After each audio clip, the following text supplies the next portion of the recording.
கோவை சூலூர் அருகே கல்லூரி மாணவர்களிடம் வழிப்பறியில் ஈடுபட்டு வந்த பாலமுருகன் என்ற ரவுடியை போலீசார் சுட்டு பிடித்திருக்கிறார்கள். அண்மை செய்தி.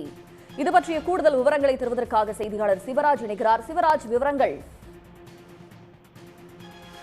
கண்டிப்பாக கோவை மாவட்டத்தின் பல்வேறு பகுதிகளில் கல்லூரி மாணவர்களை குறிவைத்து தொடர் வழிப்பறி சம்பவங்கள் நடைபெற்று வந்தது. இது குறித்து சூலூர் காவலத்தில் புகார் அளிக்கப்பட்டது.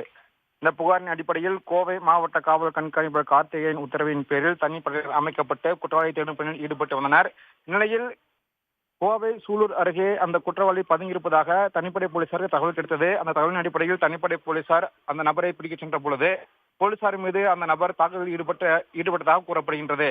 இதனையடுத்து அந்த தாக்குதலில் ஈடுபட்ட குற்றவாளியை போலீசார் வலது காலில் சுட்டு பிடித்தனர்.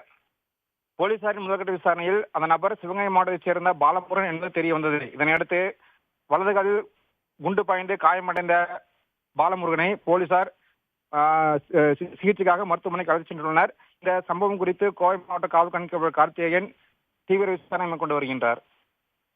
உடனுக்குடன் செய்திகளை தெரிந்து கொள்ள சன் நியூஸ் பெல் ஐகானை கிளிக் பண்ணுங்க.